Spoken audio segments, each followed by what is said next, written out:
Hello viewer, welcome back to our channel maths zone with PP. मैं संजीव कुमार आज आपको class 12 अर्थशास्त्र की चैप्टर 6 जो कि हमारी एम्प्लॉयमेंट है, जिसे रोजगार कहते हैं, उसकी इम्पोर्टेंट पॉइंट्स की जानकारी देता हूँ। तो आइए स्टार्ट होते हैं अब। हाँ, तो आज की क्लास में हाईलाइट से शुरू करता हूँ। तो इसमें पहला टॉपिक है घर पर काम यानी वर्क एट होम। तो इसके अंतर्गत हम देखेंगे पहले घर पर काम पारंपरिक कार्यों जैसे बुनाई, फीते बनाना आदि से जुड़ा था। दूसरी बात है तकनीकी क्रांति के बाद ही घर का काम तकनीकी सक्षम आईटी क्षेत्र में जुड़ा एक विविध शब्द बन गया है। अब तीसरा, वास्तव में यह तब से एक आम घरेलू नाम बन गया है जब से 2020-21 में हमारे देश में कोविड-19 महामारी के प्रकोप के बीच देशव्यापी तालाबंदी लागू हो गई थी। तो ये हमारे हाइलाइट्स थे। अब हम अगला टॉपिक देखेंगे, नौकरी रहित समृद्धि देखेंगे, जिसे जॉबलेस ग्रोथ कहते हैं। तो आइए इसके बारे में डिटेल जानकारी प्राप्त करते हैं। तो यह वह स्थिति है जिसमें किसी देश के सकल घरेलू उत्पाद जीडीपी में वृद्धि होती है किंतु रोजगार में कोई वृद्धि नहीं होती। सकल घरेलू उत्पाद जीडीपी के बढ़ने पर रोजगार के अवसरों में गिरावट भी हो सकती है। दूसरा पॉइंट, उत्पादन के स्तर में वृद्धि करने के दो तरीके हैं जो इस प्रकार हैं। तो आइए हम उत्पादन के दो तरीके देखते हैं। तो उत्पादन के स्तर में वृद्धि करने के दो तरीके यानी two ways of raising the level of outputs. तो पहली है अधिक रोजगार द्वारा और दूसरी है बेहतर प्रौद्योगिकी द्वारा। ये दोनों तरीके से हम उत्पादन में वृद्धि कर सकते हैं। अब हम नेक्स्ट पॉइंट देखेंगे।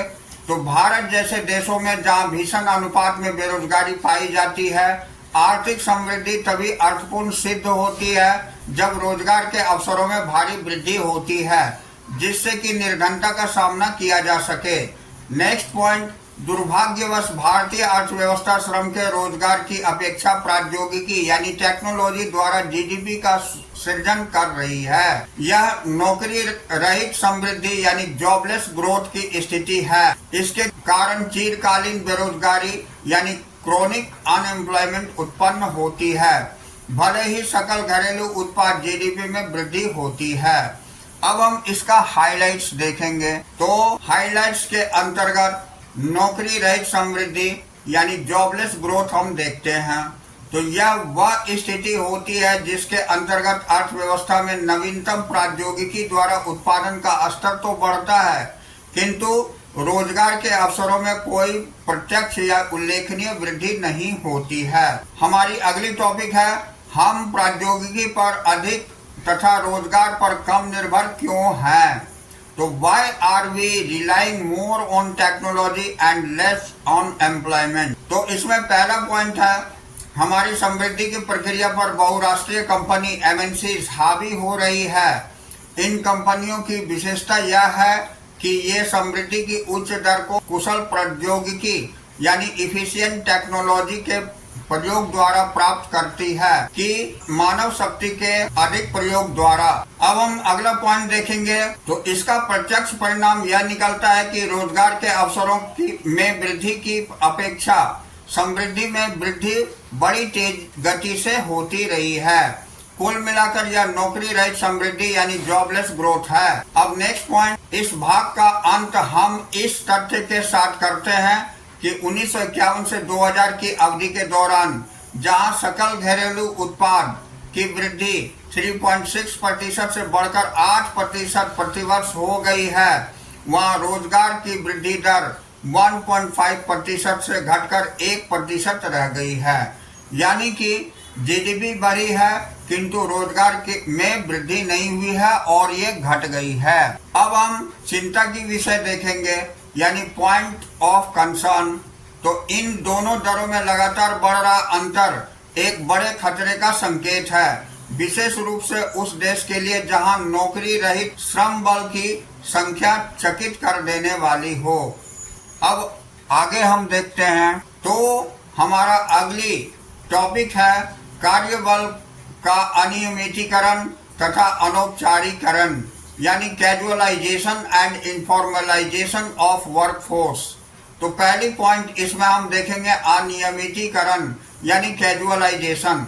तो इसका फर्स्ट पॉइंट, कार्यबल का अनियमितीकरण क्या है? यह एक स्थिति होती है, यह वह स्थिति होती है जब अधिक से अधिक श्रमिकों को पूर्णकालीन अस्थायी पदों यानी फुल टाइम परमानेंट पोजीशन के बजाय अनियमित और अनुबंध पदों यानी कैजुअल एंड कॉन्ट्रैक्ट पोजीशन पर रखा जाता है।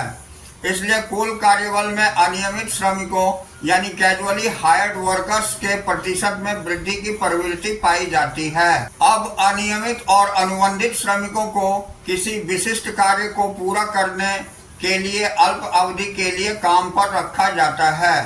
अक्सर अनियमित श्रमिकों को अस्थायी पूर्वकालीन श्रमिकों के लिए उपलब्ध स्वास्थ्य और बीमा सेवाओं के लाभों से वंचित रखा जाता है। इसके अलावा दीर्घकालीन प्रतिबद्धताओं की कमी के कारण अनियमित श्रमिकों को नौकरी की असुरक्षा यानी जॉब इनसिक्योरिटी का जोखिम उठाना पड़ता है। अब हम नेक्स्ट पॉइंट देखेंगे। तो हमारी नेक्स्ट पॉइंट है, भारत में कार्यबल का अनियमितीकरण एक उभरती चुनौती है।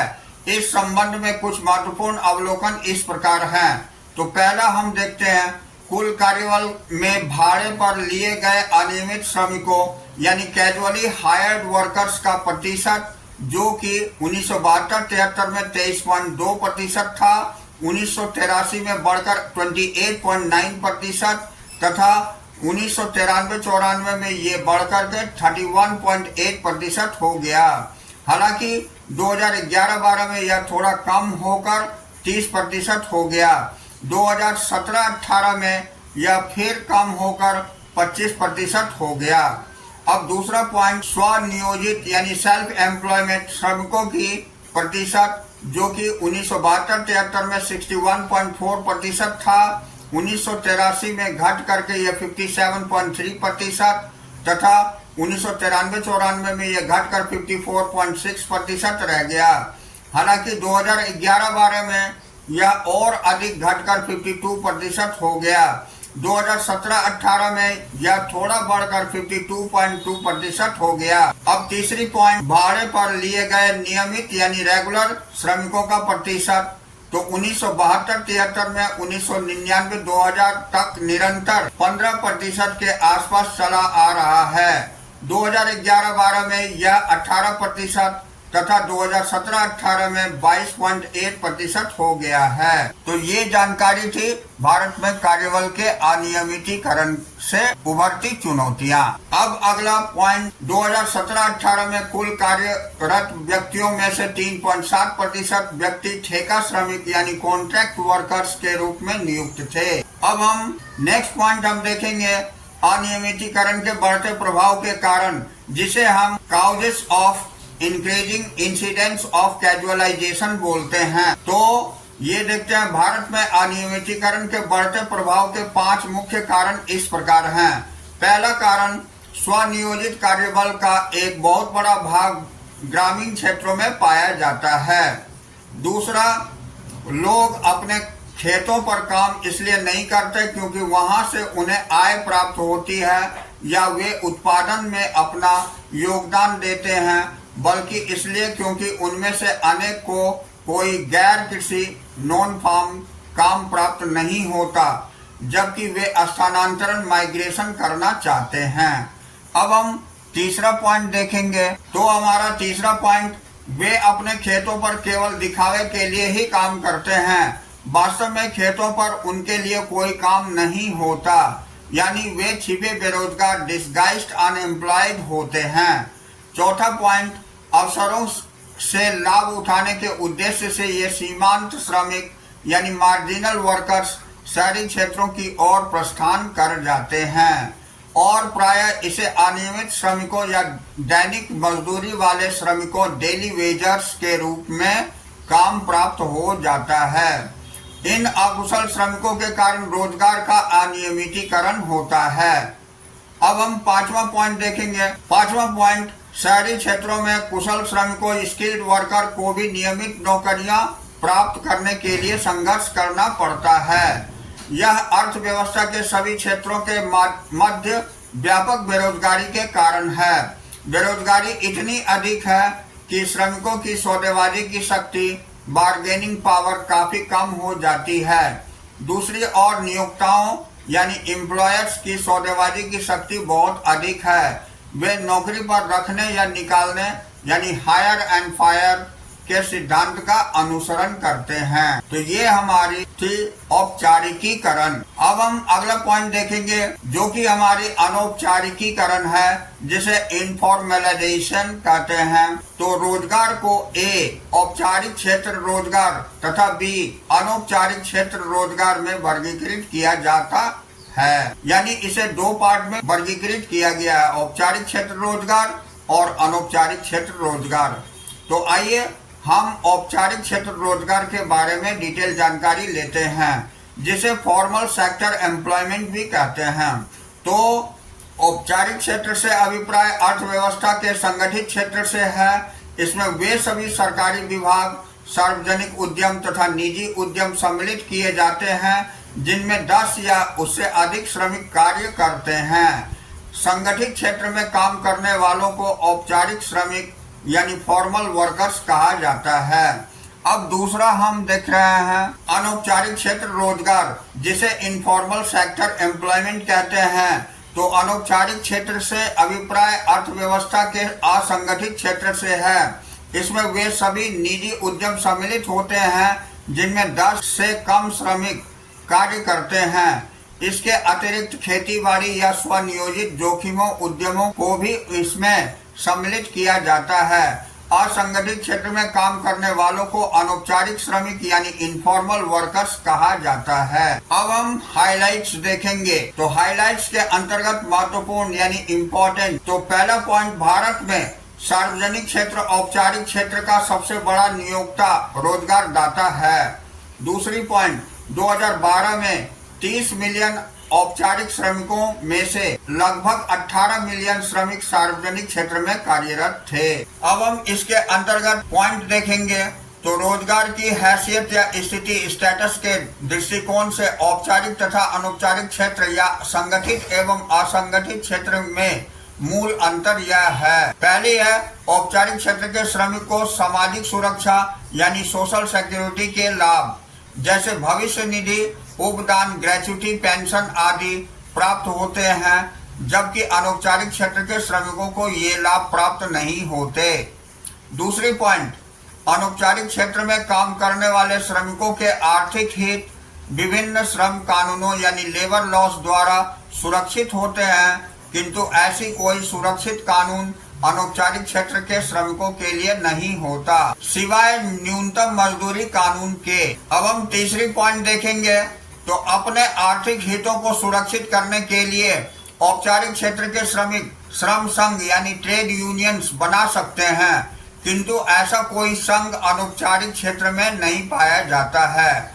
अब चौथी पॉइंट, अनौपचारिक क्षेत्र के श्रमिक बाजार की अनिश्चितताओं के कारण बहुत अधिक संवेदनशील हैं। जब बाजार में मांग उच्च स्तर पर होती है तब उन्हें भाड़े पर काम प्राप्त हो जाता है, उनको काम पर से निकाल दिया जाता है।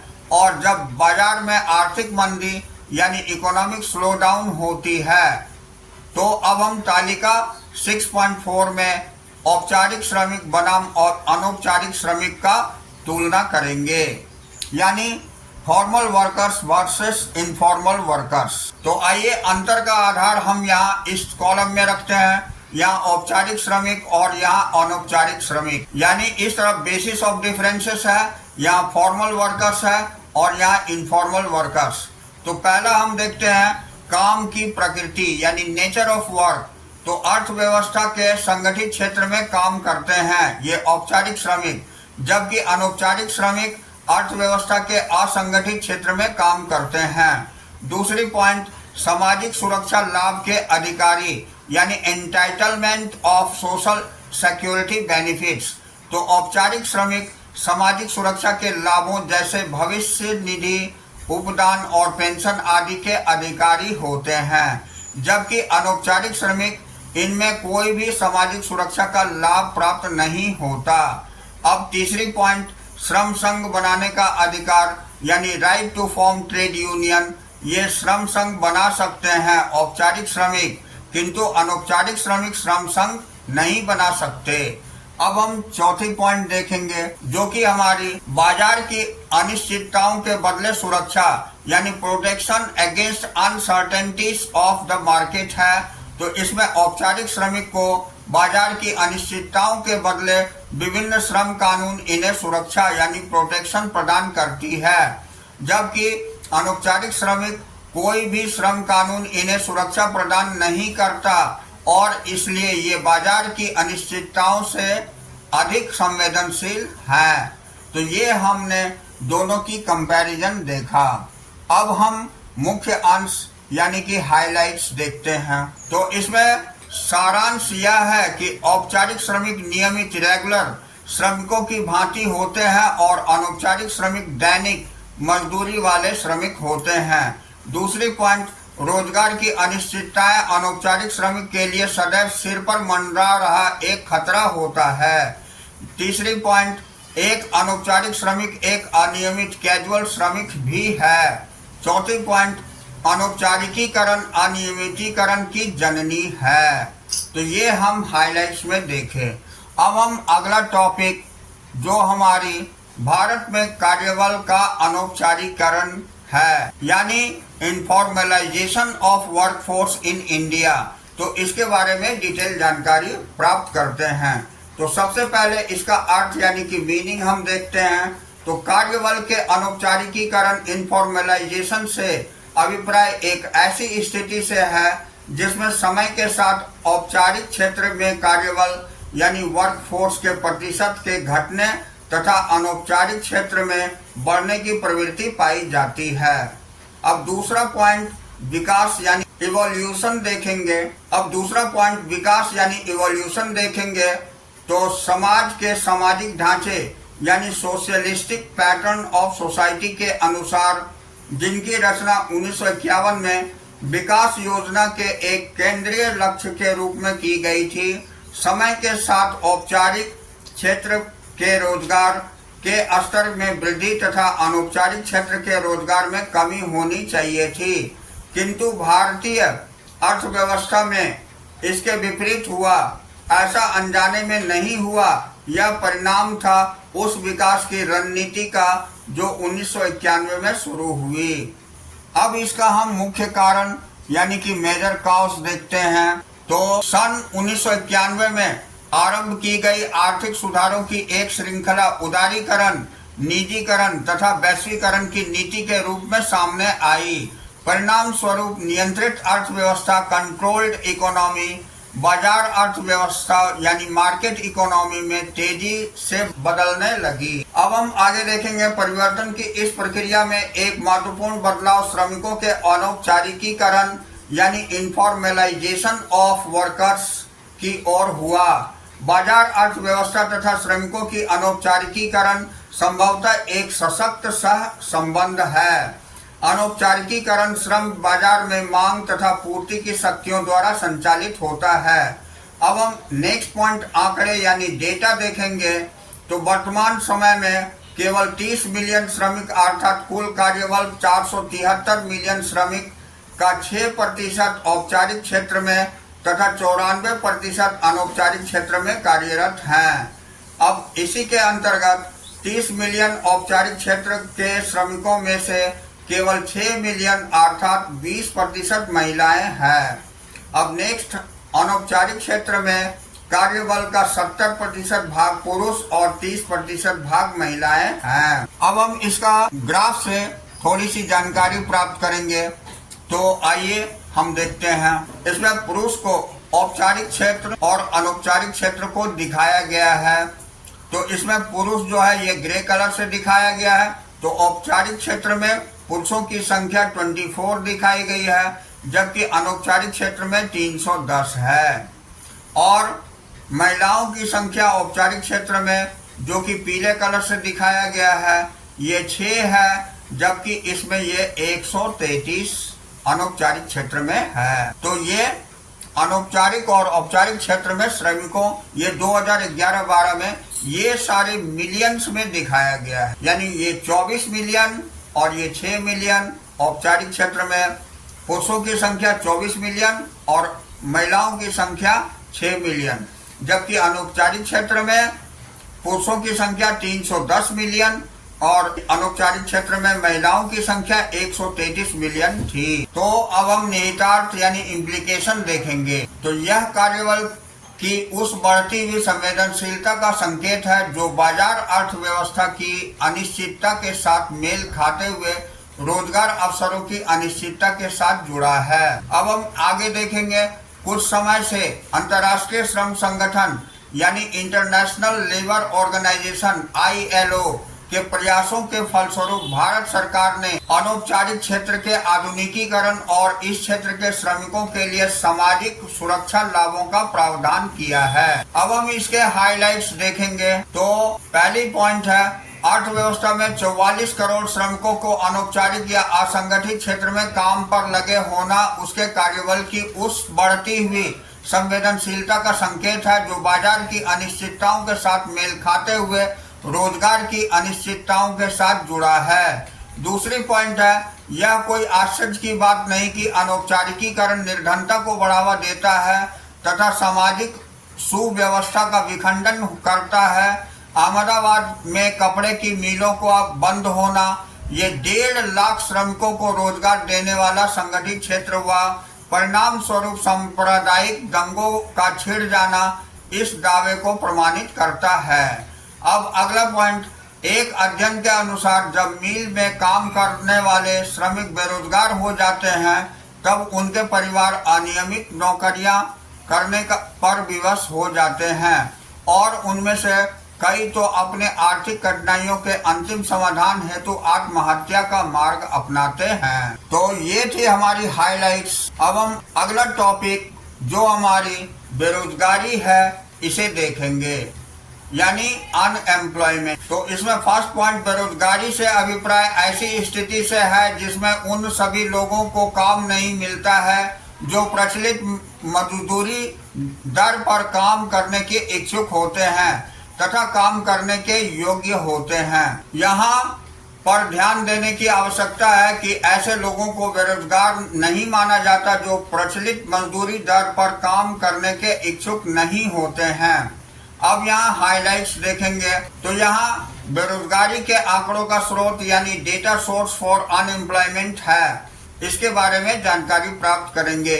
तो बेरोजगारी के आंकड़े का मुख्य स्रोत है भारत की जनगणना रिपोर्ट, राष्ट्रीय प्रतिदर्श सर्वेक्षण कार्यालय की रोजगार और बेरोजगारी की अवस्था संबंधी रिपोर्ट, आवधिक श्रम बल सर्वेक्षण PLEs की वार्षिक रिपोर्ट तथा रोजगार तथा प्रशिक्षण महानिदेशालय के रोजगार कार्यालय में पंजीकृत आंकड़े। अब हम अगली टॉपिक जो हमारी बेरोजगारी के प्रकार है इसे देखेंगे। तो यहाँ हमारी बेरोजगारी के प्रकार हैं जिसे हम टाइप्स ऑफ अनएम्प्लॉयमेंट कहते हैं। तो भारत में पाई जाने वाली 2 प्रकार की प्रमुख बेरोजगारी निम्नलिखित है।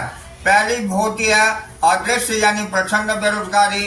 ये भारत में पाए जाने वाले 2 प्रमुख बेरोजगारी की टाइप मैं बता रहा हूँ। और दूसरी होती है मौसमी बेरोजगारी। अब इनका विवरण निम्न प्रकार से है। तो पहले हम देखते हैं अदृश्य यानी प्रचंड बेरोजगारी जिसे डिस्गाइज्ड अनएम्प्लॉयमेंट बोलते हैं।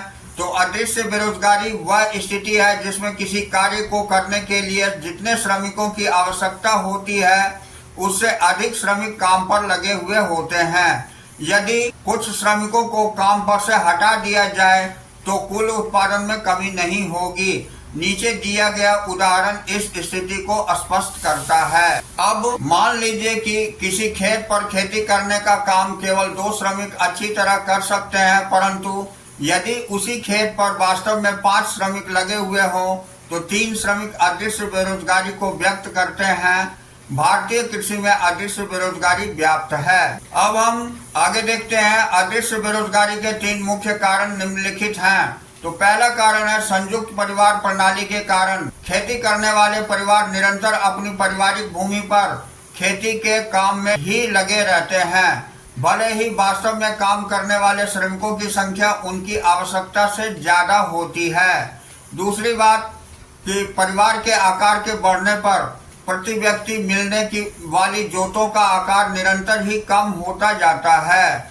इसका अर्थ है कि छिपी हुई बेरोजगारी की संभावना का अधिक होना। तीसरी कारण कृषि के बाहर काम के अवसरों का अभाव, यानी लोगों को अपने पारिवारिक खेतों पर काम करने के लिए बाध्य करता है। इसमें छिपी हुई बेरोजगारी की संभावना और अधिक बढ़ जाती है। अब हम हाइलाइट्स देखेंगे, जिसमें ये अदृश्य बेरोजगारी केवल कृषि क्षेत्र में ही नहीं पाई जाती। इस टॉपिक पर चर्चा करेंगे, जिसे हम disguised unemployment is not prevalent in agricultural alone, इसकी जानकारी लेंगे। तो ये फर्स्ट पॉइंट है, अदृश्य बेरोजगारी भारतीय कृषि की एक प्रमुख विशेषता है। जनसंख्या के अधिक दबाव, संयुक्त परिवार प्रणाली तथा कृषि से बाहर व्यावसायिक आय के अभाव के कारण यह कृषि में अधिक मात्रा में पाई जाती है। परंतु यह एक ऐसी विषय है जो केवल कृषि से ही जुड़ा हुआ नहीं है। अब दूसरे पॉइंट, यदि हम सार्वजनिक उद्यमों के कार्य कारण को भी गहराई से देखें तो वहां यह देखकर हैरानी नहीं होगी कि कई लोग वहां भी समय को व्यर्थ में गंवा रहे हैं। यह इस बात का संकेत देता है कि वहां भी जितने लोगों की आवश्यकता है उससे अधिक लोग काम पर लगाए हुए हैं। सच कहा जाए तो यह भी अदृश्य बेरोजगारी का एक चिन्ह है। अब हम दूसरा पॉइंट, मौसमी बेरोजगारी, जिसे सीजनल अनएम्प्लॉयमेंट बोलते हैं, इसकी जानकारी लेते हैं। तो भारत में ग्रामीण क्षेत्र में पाई जाने वाली दूसरे किस्म की बेरोजगारी मौसमी बेरोजगारी है। इसका कारण यह है कि कृषि एक मौसमी व्यवसाय है, अर्थात कृषि में मौसम के अनुसार फसलें बोई जाती है। खाली मौसम में अक्सर कृषि में काम करने वाले किसान बेकार रहते हैं, उनके पास करने के लिए कोई काम नहीं होता है। अब यहाँ फर्स्ट पॉइंट देखेंगे, मौसमी बेरोजगारी की मात्रा कितना है। यह इस बात पर निर्भर करता है कि खेतीबाड़ी करने की विभिन्न राज्यों में क्या दशाएं और विधियां हैं। तो इसके अंतर्गत ऐसा अनुमान लगाया गया है कि आमतौर पर जो किसान एक साल में एक फसल बोता है वह 5 से 7 महीने तक बेरोजगार रहता है। दूसरी बात, ग्रामीण क्षेत्रों में कृषि के अतिरिक्त और भी कई मौसमी कार्य हैं, जैसे गन्ना पेराई, ईंटों के भट्ठे आदि। इन कार्यों में लगे हुए श्रमिकों को वर्ष के केवल कुछ महीनों तक काम मिलता है, बाकी के समय ये श्रमिक बेरोजगार रहते हैं। अब हम आगे हाइलाइट्स देखेंगे। तो इसके अंतर्गत पूर्ण रोजगार का अर्थ शून्य बेरोजगारी नहीं है, यानी full employment does not mean zero unemployment. तो यहाँ हम देखेंगे नहीं, पूर्ण बेरोजगार का अर्थ शून्य बेरोजगारी की स्थिति नहीं है। अब दूसरा, एक अर्थव्यवस्था में सदैव बेरोजगारी की एक प्राकृतिक दर पाई जाती है, जो बेरोजगारी की न्यूनतम दर होती है, जो उत्पादन प्रणाली में संरचनात्मक परिवर्तनों के कारण होती है। अब हम नेक्स्ट टॉपिक, हमारा अगला टॉपिक है भारत में बेरोजगारी के कारण, यानी causes of unemployment in India. Bharat में बेरोजगारी के मुख्य कारणों को नीचे दिए गए प्रवाह चार्ट के माध्यम से दर्शाया गया है, यानी इसे हम फ्लो चार्ट से देखते हैं। तो यहाँ हमारी भारत में बेरोजगारी के कारण दिए हुए हैं, यानी causes of unemployment in India. तो इसका पहला कारण है धीमा आर्थिक विकास, दूसरा कारण है जनसंख्या में तीव्र वृद्धि, तीसरा कारण है कृषि एक मौसमी व्यवसाय, चौथा कारण है सिंचाई सुविधाओं में कमी। अब पांचवा कारण हम देखते हैं जो हमारी संयुक्त परिवार प्रणाली है। अब छठा कारण इसमें कुटीर और लघु उद्योगों का पतन है। सातवां कारण इसमें कम बचत तथा निवेश है, और आठवां कारण हमारी श्रमिकों की सीमित गतिशीलता है। तो इस तरह ये 8 कारण हैं भारत में बेरोजगारी के। अब हम इसे डिटेल से देखते हैं। तो भारत में बढ़ती हुई बेरोजगारी के मुख्य कारणों का विस्तृत वर्णन निम्नलिखित है। तो पहला है धीमा आर्थिक विकास, यानी स्लो इकोनॉमिक ग्रोथ। आर्थिक विकास सकल घरेलू उत्पाद के आकार में वार्षिक वृद्धि के संदर्भ में श्रम की बढ़ती पूर्ति को अवशोषित यानी समाहित करने के लिए बहुत धीमा है, इसलिए बेरोजगारी बढ़ रही है। अतः उपलब्ध रोजगार अवसरों की तुलना में यहाँ श्रम की पूर्ति अधिक होती है। दूसरा कारण जनसंख्या में तीव्र वृद्धि यानी रैपिड ग्रोथ ऑफ पॉपुलेशन है। तो भारत में जनसंख्या में निरंतर वृद्धि सदा से ही गंभीर समस्या बनी हुई है। जनसंख्या में अधिक वृद्धि बेरोजगारी का एक मुख्य कारण है। अब यहाँ 12 वर्षीय योजनाओं के समाप्त हो जाने के बाद भी बेरोजगारी की संख्या घटी नहीं बल्कि बढ़ी है। अब तीसरा पॉइंट, कृषि एक मौसमी व्यवसाय यानी एग्रीकल्चर ए सीजनल ऑक्यूपेशन है। तो भारत में कृषि न केवल अविकसित है अपितु यह एक मौसमी काम धंधा देने वाला व्यवसाय है। बेशक कृषि हमारे देश का मुख्य व्यवसाय है और उस पर देश की अधिकांश जनसंख्या निर्भर है, परंतु इसकी मौसमी विशेषता सीजनल कैरेक्टर होने के कारण किसानों को सारा वर्ष स्थिर रोजगार प्राप्त नहीं होता है। अब हम इसी के अंतर्गत देखेंगे, किसानों को अक्सर वर्ष में 3 से 4 महीने तक काम करने का कोई अवसर नहीं मिलता है, अर्थात वे खाली बैठे रहते हैं। छिपी हुई या अदृश्य बेरोजगारी की संख्या कुल कृषि में कार्यशील जनसंख्या के लगभग 15% भाग है। चौथी पॉइंट हम देखेंगे, सिंचाई सुविधाओं की कमी यानी लैक ऑफ इरिगेशन फैसिलिटीज। तो भारत में 12 पंचवर्षीय योजनाओं के पश्चात भी सिंचाई सुविधाएं कम है, जिसके कारण केवल 44% कृषि क्षेत्रफल पर सिंचाई की सुविधाओं का प्रबंध हो सका है। अब हम इसी के अंतर्गत सिंचाई के अभाव में अधिकतर भूमि पर केवल एक ही फसल उत्पन्न की जा सकती है। बहुफसल खेती के अभाव में रोजगार के अवसर सीमित रहते हैं। तो ये हमने 4 कारण देखे। अब आगे हम 5वां कारण देखते हैं। ये 5वां कारण हमारी संयुक्त परिवार प्रणाली यानी ज्वाइंट फैमिली सिस्टम है। तो संयुक्त परिवार प्रणाली में अदृश्य बेरोजगारी को बढ़ावा देती है। बड़े बड़े घरों में जिनमें काम धंधे अच्छे हैं, काफी ऐसे व्यक्ति मिल जाएंगे जो वास्तव में कुछ भी काम नहीं करते और परिवार की संयुक्त आय पर अपना निर्वाह कर रहे हैं। इसके अंतर्गत संयुक्त परिवार प्रणाली ज्यादातर ग्रामीण क्षेत्रों में पाई जाती है। इस प्रकार यहाँ छिपी हुई बेरोजगारी की मात्रा भी अधिक होती है। अब हम छठी पॉइंट देखेंगे, कुटीर और लघु उद्योग का पतन यानी decay of cottage and small industries. यानी ब्रिटिश शासन के दौरान कुटीर और लघु उद्योग के पतन से भारत में स्वरोजगार की संभावनाओं को बहुत धक्का पहुंचा है। यानी स्वतंत्रता प्राप्ति के पश्चात लघु उद्योग के स्थान पर बड़े उद्योगों का विकास पर्याप्त मात्रा में रोजगार के अवसर उत्पन्न करने में विफल हुआ है। अब हम 7वां पॉइंट देखेंगे, कम बचत तथा निवेश। अब हम 7वां पॉइंट देखेंगे, कम बचत तथा निवेश, जिसे लो सेविंग एंड इन्वेस्टमेंट कहते हैं। तो हमारे देश में पूंजी की कमी है और जो भी पूंजी है उसका बेरोजगारी दूर करने के लिए इष्टतम उपयोग नहीं किया जा रहा है। इसके अंतर्गत पूंजी की एक बड़ी मात्रा बड़े पैमाने के उद्योग में निवेश की जा रही है, जहां प्रति इकाई श्रम के लिए अधिक पूंजी की आवश्यकता है। प्रति इकाई पूंजी के लिए श्रम की प्राप्त होने वाला रोजगार अत्यंत निम्न बना हुआ है। अब 8वां पॉइंट, श्रमिकों की सीमांत गतिशीलता यानी कि लिमिटेड मोबिलिटी ऑफ लेबर। तो भारत में श्रमिकों की गतिशीलता कम है।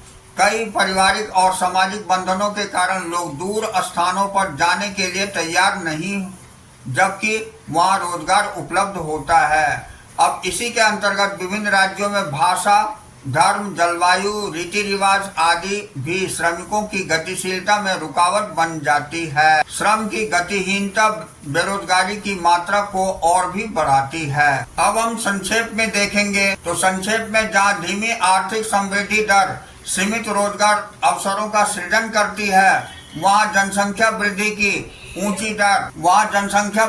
ऊंची दर रोजगार की मांग को बहुगुणित करती है। परिणाम स्वरूप श्रम की पूर्ति एवं श्रम का मांग के अंतर में वृद्धि होती जाती है। सच्चाई यह है कि बेरोजगारी विकराल अनुपात ले रही है और देश के भाईचारे के लिए एक खतरा बनकर उभर रही है। अब हमारा अगला टॉपिक है सरकार तथा रोजगार सृजन, जिसे हम गवर्नमेंट एंड एम्प्लॉयमेंट जनरेशन बोलते हैं। तो समय के साथ भारत सरकार ने बेरोजगारी की समस्या से निपटने के लिए कई पहल किए हैं।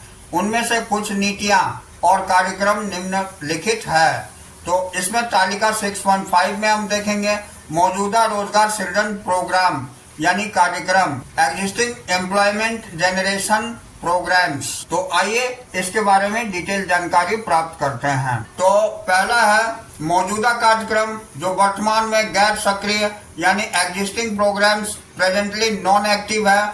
वो पहला है प्रधानमंत्री रोजगार योजना, जिसको हम प्राइम मिनिस्टर्स रोजगार योजना बोलते हैं, PMRY।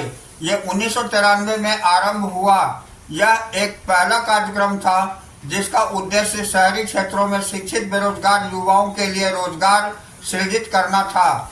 यह योजना एक व्यक्ति को अपना उद्यम स्थापित करने के लिए 1 लाख रुपए तथा अन्य क्रियाओं के लिए 2 लाख रुपए का ऋण प्रदान करती है। अब इधर हम देखते हैं मौजूदा कार्यक्रम जो वर्तमान में सक्रिय है यानी existing program presently active program जो है, उसके अंतर्गत पहला है महात्मा गांधी राष्ट्रीय ग्रामीण रोजगार गारंटी अधिनियम यानी Mahatma Gandhi national rural employment guarantee act, जिसको हम मनरेगा बोलते हैं।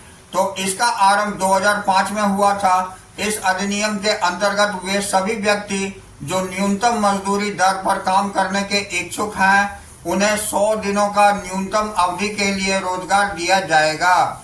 जो रोजगार प्राप्त करना चाहते हैं उन्हें उस ग्रामीण क्षेत्र में पहुंचना होगा जहां रोजगार कार्यक्रम शुरू किया जा रहा है। अब हम दूसरा पॉइंट देखेंगे। तो ये दूसरा पॉइंट है स्वर्ण जयंती शहरी रोजगार योजना, यानी ये स्वर्ण जयंती शहरी रोजगार योजना SJSRY कहलाती है। यह योजना 1 दिसंबर 1997 में आरंभ हुई थी। इस योजना का उद्देश्य शहरी बेरोजगारों तथा अल्प रोजगार वाले लोगों को स्वरोजगार अथवा मजदूरी रोजगार प्रदान करना है। ये भी बंद हो चुकी है। अब जो चल रही है वो दूसरा है हमारी राष्ट्रीय ग्रामीण आजीविका मिशन यानी national rural livelihood mission NRLM। इस योजना को आजीविका यानी आजीविका भी कहते हैं। अनुमान है कि इस योजना में 90 लाख लोगों को स्वरोजगार के अवसर मिलेंगे। अब इस कार्यक्रम का नाम बदलकर दीनदयाल अंत्योदय योजना यानी दीनदयाल अंत्योदय योजना कर दिया गया है। अब तीसरा जो प्लान अभी चल नहीं रही है वो ग्रामीण रोजगार सृजन कार्यक्रम है, जिसे हम रूरल एम्प्लॉयमेंट जनरेशन प्रोग्राम कहते हैं, REGP। यह कार्यक्रम 1 अप्रैल 1995 को आरंभ किया गया था। यह मुख्यतः छोटे शहरों तथा गांवों में स्वरोजगार के अवसर सृजित करने पर केंद्रित है। इस योजना के अंतर्गत ग्रामीण शिल्पकारों उद्यमियों को अपने उद्यम स्थापित करने के लिए 25 लाख तक का ऋण प्रदान किया जाता है। और अब तीसरा जो एक्टिव प्लान है वो प्रधानमंत्री ग्राम सड़क योजना है, जिसे हम प्रधानमंत्री ग्राम सड़क योजना भी कहते हैं। इसे दिसंबर 2000 में आरंभ किया गया था। इसका उद्देश्य एकल हर मौसम में उपयुक्त सड़क द्वारा असंबद्ध क्षेत्रों के लिए सड़क संपर्क प्रदान करना था। ये रोजगार सृजन इस कार्यक्रम का अंतर्निहित विषय था। अब ये 3 हमने देख लिया। अगली हम देखते हैं जो इनेक्टिव प्लान है वो चौथा है प्रधानमंत्री रोजगार सृजन कार्यक्रम यानी prime minister's employment generation program, जिसे हम PMEGP बोलते हैं। यह कार्यक्रम 2008 में आरंभ किया गया था।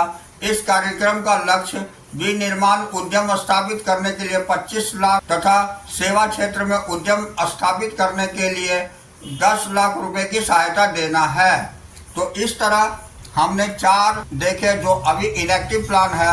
अब हम 5वां देखते हैं। 5वां हमारी है स्वर्ण जयंती ग्राम स्वरोजगार योजना यानी स्वर्ण जयंती ग्राम स्वरोजगार योजना, जिसे SGSY कहते हैं। यह योजना ग्रामीण क्षेत्रों में अप्रैल 1999 में शुरू की गई थी।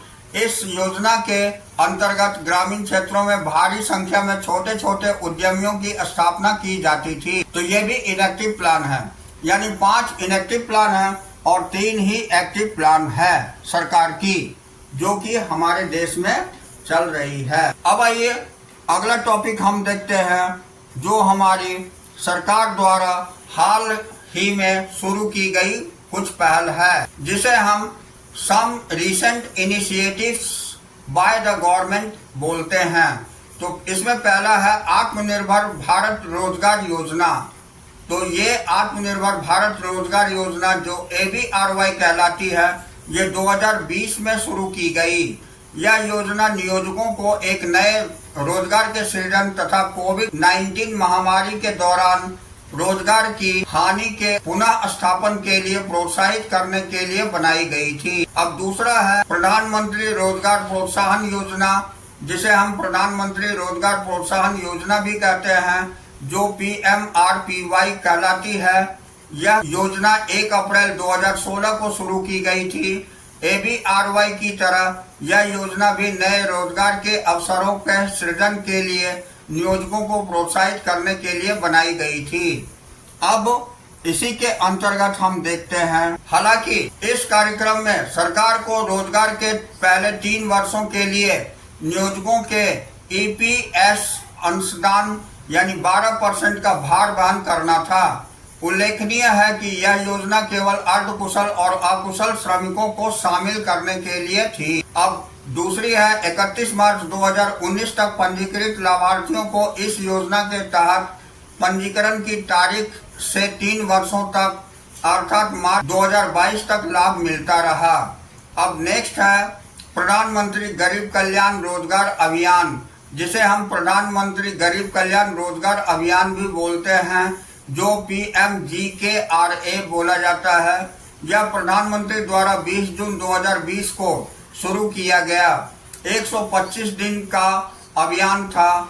इसका उद्देश्य प्रवासी श्रमिकों तथा इसी तरह के कोविड-19 से प्रभावित ग्रामीण जनसंख्या के मुद्दों का समाधान करना था। अब इसके अंतर्गत संकटग्रस्त लोगों को तत्काल रोजगार तथा आजीविका के अवसर प्रदान करने के लिए यह एक बहुआयामी रणनीति शुरू की गई थी। अब इसका अगला पॉइंट यानी कि चौथा हम देखते हैं, जो हमारी दीनदयाल अंत्योदय योजना है, राष्ट्रीय शहरी आजीविका मिशन, जिसे हम दीनदयाल अंत्योदय योजना यानी national urban livelihood mission DAYNULM बोलते हैं। इसका उद्देश्य शहरी निर्धन परिवारों की निर्धनता एवं भेद्यता को कम करने के लिए उन्हें लाभकारी स्वरोजगार और कुशल मजदूरी रोजगार के अवसरों तक पहुंचने में सक्षम बनाना था। अब अगला 5वां प्रधानमंत्री मुद्रा योजना यानी प्रधानमंत्री मुद्रा योजना PMMY कहलाती है। ये योजना माननीय प्रधानमंत्री द्वारा 3 अप्रैल 2015 को गैर कॉरपोरेट गैर कृषि लघु सूक्ष्म उद्योगों को 10 लाख रुपए तक का ऋण प्रदान करने के लिए शुरू की गई थी। इन ऋण को PMMY के तहत मुद्रा ऋण के रूप में वर्गीकृत किया गया है। ये ऋण वाणिज्यिक बैंकों, क्षेत्रीय ग्रामीण बैंकों RRB, लघु वित्त बैंकों MFI एवं गैर बैंकिंग वित्तीय कंपनी NBFC द्वारा दिए जाते हैं। अब छठी योजना हम देखते हैं, तो प्रधानमंत्री कौशल विकास योजना है, जिसे हम प्रधानमंत्री कौशल विकास योजना PMKVY भी बोलते हैं। यह राष्ट्रीय कौशल विकास निगम यानी national skill development corporation NSDC द्वारा कार्यान्वित कौशल विकास और उद्यमशीलता मंत्रालय MSDY की प्रमुख योजना है। इस कौशल प्रमाणन योजना का उद्देश्य भारतीय युवाओं को उद्योग प्रासंगिक कौशल प्रशिक्षण लेने में सक्षम बनाना है, जो उसे बेहतर आजीविका प्रदान करने में सहायता करेगा। अब हम हाइलाइट्स देखते हैं। तो हाइलाइट्स के अंतर्गत मेक इन इंडिया और स्टार्टअप इंडिया यानी make in India and startup India ये थी। तो इसके अंतर्गत क्या थी, इसकी डिटेल जानकारी लेते हैं। तो मेक इन इंडिया और स्टार्टअप इंडिया हाल ही के वर्षों में सरकार द्वारा शुरू की गई 2 मिशनरी योजनाएं हैं। ये 25 सितंबर 2014 को शुरू किया गया। मेक इन इंडिया कार्यक्रम भारत को औद्योगिक उत्पादन के अधिकेंद्र के रूप में विकसित करने पर केंद्रित है। उत्पादन गतिविधि के विस्तार से रोजगार के अवसर सृजित होने की आशा है।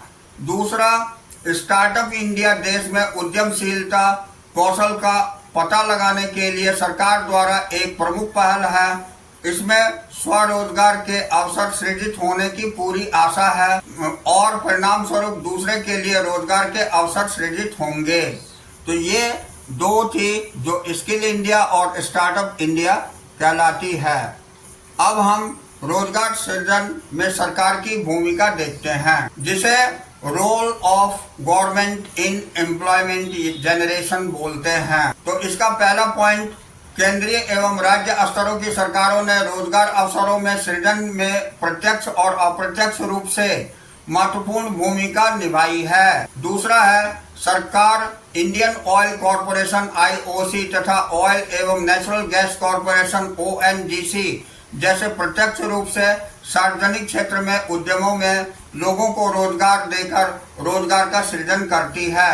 तीसरा पॉइंट, सरकार अप्रत्यक्ष रूप से उदारीकरण, निजीकरण और वैश्वीकरण जैसी नीतियों के माध्यम से रोजगार के अवसरों का सृजन करने में सहायता करती है। ये नीतियां निजी निवेश व्यय को प्रेरित करती है, निवेश के विस्तार के साथ रोजगार के भी अवसर बढ़ाते हैं। अब अगला पॉइंट हम देखेंगे, जब सार्वजनिक क्षेत्र का उत्पादन बढ़ता है तो निजी क्षेत्र का उत्पादन भी बढ़ता है, विशेष रूप से तब जब सार्वजनिक क्षेत्र के उत्पादन का उपयोग निजी क्षेत्र द्वारा आगत के रूप में किया जाता है।